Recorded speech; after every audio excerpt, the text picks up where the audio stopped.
Què tal, com estem? Avui anem de dansa. Aquí ho tenim, 36a edició de la Gala de la Dansa. Al darrere tenim l'Associació de Professors de Dansa de les Comarques de Tarragona, la seva presidenta.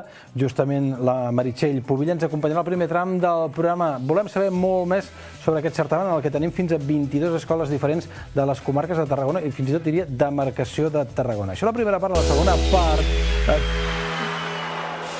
Bé, avui ja ho estem...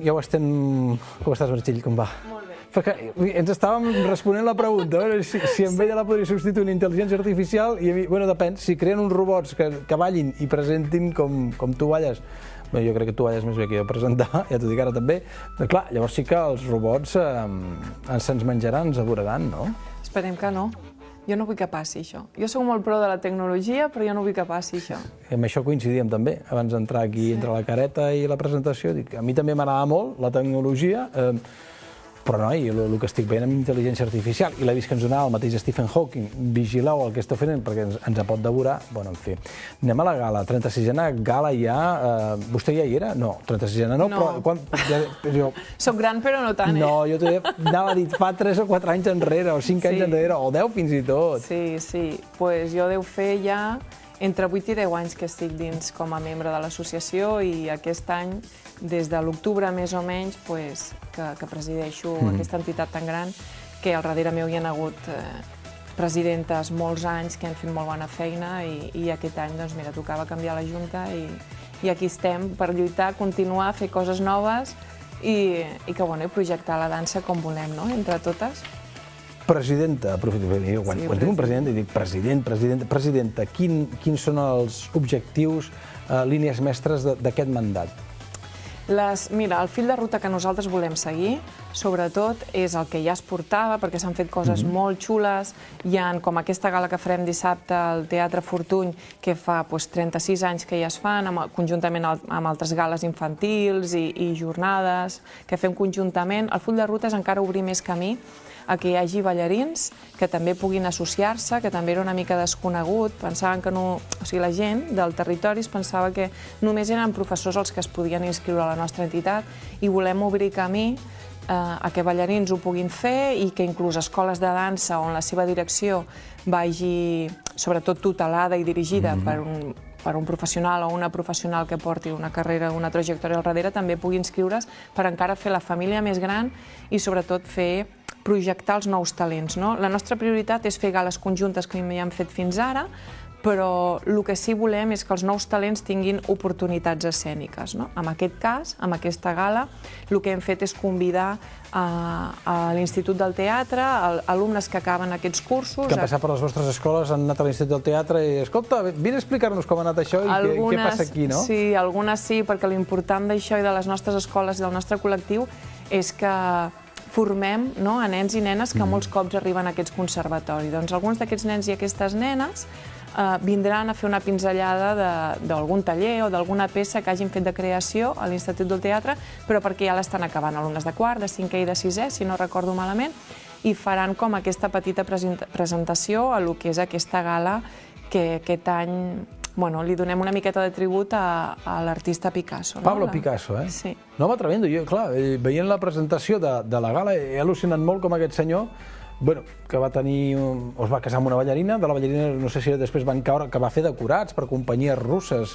Sí. Clar, estil Picasso, que llavors allò va agradar més o va agradar menys. Va tindre molt èxit, sobretot és amb aquest tribut que començarem, el que és la gala del Sombrero de Tres Picos. Explicarem una miqueta la dinàmica i la trajectòria de Pablo Picasso i se li vol donar tribut perquè fa 50 anys, aquest any que va morir, i ha sigut una mica el fil conductor d'aquesta gala. Acabarem amb una peça conjunta on 2 alumnes de cada escola participant faran una miqueta entre improvisació i coreografia escènica els últims 3 minutets de la gala. Serà molt xulo, jo crec que agradarà molt. Ric perquè pensava, per què no sé ballar? Però si sapigués ballar, com balleu vosaltres, a mi no em fotis a fer improvisació, perquè improvisació i coreografia, i crec que rebento la coreografia sense voler.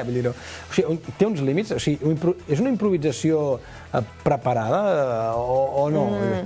Hi haurà un pacte... I com comença una cosa i com comença l'altra, perquè llavors pots dir...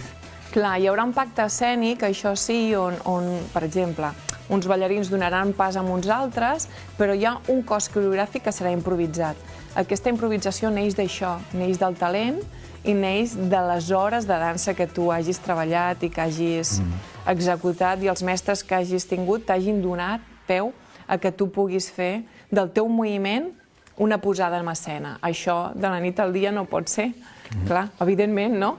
Si no, ja perdem la feina. Totes les que fa anys que ens dediquem a això, imagina't, vas a un nen a classe i en un any que pogués fer aquest tipus de coses. No dic que sigui impossible, perquè la improvisació i la creativitat neix des de que naixem, jo crec, i cadascú tenim el nostre carisma i la nostra manera de fer, però clar, per fer una improvisació conjunta amb tanta gent a escena has de tindre una mica d'experiència i que t'hagin una mica tutelat a poder fer-ho. I gent que t'ho facin bé, que no... A veure què feu. És que, esclar, Ric, perquè m'estan passant moltes preguntes. Quan ens queda ara, Roger? 3 minuts. Ah, però encara. Ràpida. La primera pregunta és... A part que hi ha en Josep Margalef, ell farà la lectura del manifest de la dansa, és el gerent del Teatre Fortuny, Josep Margalef. Josep, queda saludat. Hi ha casos de superdotació amb ballarines i ballarins? Jo crec que sí. Com hi havia un Mozart, com hi havia... Sí? Jo crec que sí, perquè hi ha molts nens, moltes nenes que neixen amb un talent especial, que quan tu els toques al principi, a la classe, als seus inicis, ja veus que tenen un ritme, una coordinació, o un talent natural. El duende, no? Però, mira, jo a vegades critico molt això del duende. Jo que sóc especialitzada en dansa espanyola, de que el duende crec que el pot tindre tothom, perquè quan tu piques molta pedra, a la llarga jo crec que tothom pot aconseguir arribar fins on vol arribar, no? X, no vol dir a nivell professional, perquè cadascú es vol quedar on vulgui. Però sí que la intel·ligència aquesta o un don, com qualsevol altre artista, Mozart, molts artistes, sí neix, però potser n'hi ha un de 1000. I això no vol dir que el que ha aconseguit aquest fora de sèrie o aquesta estrella, una persona amb molta feina, molt de treball i picar molta pedra i formant-se molt no pugui aconseguir-ho. Però superdotats en dansa, sí, evidentment n'hi ha, perquè t'hi trobes, no? Molt pocs, però n'hi ha. 2 minuts, quin estrès, ens queden 2 minuts. L'altra pregunta que et volia fer, vindran alumnes que han anat a l'Institut del Teatre, tornen, però abans que arribéssim aquí pensava, bé, no tothom s'hi vol dedicar professionalment, però sí que moltes alumnes i molts alumnes, fins que van a la universitat, allà ho donen tot. Què aporta la dansa, encara que no t'hi vulguis dedicar? Què és el que aporta la dansa? A la persona, a la salut, al cos, a nivell emocional també? A nivell emocional, pensa que tot el que remou cos, ment i ànima és un benefici per la salut tant mental com física d'un ésser humà. La música et transporta per totes les emocions i tots els sentiments. Això ja fa que et nutreixis per dins i després ho puguis expressar per fora i donar un equilibri i una desconnexió de la teva realitat, de la teva vida quotidiana. Jo puc parlar, per exemple, de la dansa espanyola, que passa per tots els registres emocionals amb els seus pals que pot passar un ésser humà. Això amb les altres músiques també passa. Amb l'espanyol és com molt més característic i profund. Però qualsevol persona, per molt amateur que sigui, es fica en una classe i desconnecta totalment de la seva vida quotidiana. Això ja suma i és un plus. I després d'aquesta malaurada pandèmia a la que tots ens ha tocat una mica, cada vegada ens veiem més que hi ha gent més amateur que li agrada fer classes de dansa com a exercici físic i com a, sobretot, salut mental. Era la tercera pregunta. Doncs mira, ja te l'he agafat. I no m'he escrit cap discurs, Connexió. La connexió. Sempre hi som a temps, doncs, vull dir, és a dir, ni que tinguis 50, 60, fins i tot 70 anys, persones de 70 anys que es desvergonyeixen i diuen, sí? Sí, per què no?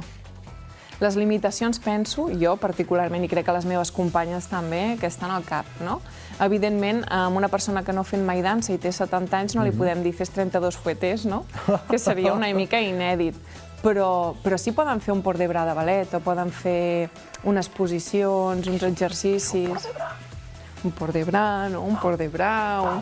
Poden fer moviments de braços, poden fer exercicis de coordinació, de correcció postural, no? A nivell de contemporani, doncs per què no poden fer un rodó al terra si realment el seu cos els hi ho permet. I amb la dansa espanyola, evidentment, torno a dir el mateix, que sóc pro de que la gent ho provi, mous tot, mans, braços, peus... Jo crec que tothom, sí, amb unes finalitats reals segons les teves capacitats, clar. A fer mal. No et pots fer mal, però crec que sí, la dansa és meravellosa. Jo a tothom li recomano que, per molta vergonya que tingui, ho provi, perquè li robaré una frase amb una companya meva que va fer una exposició amb un col·lectiu que vam fer de diversitat, d'inclusió social. La podem citar, si vols. Sí, la Maya Dorronsoro, que és una especialista en dansa contemporània, ella va dir: per a mi la danza és un salvavides, o ha sido un salvavides, no? Per ella i per alguns dels seus alumnes. I crec que és així. Per molta gent ha sigut un salvavides a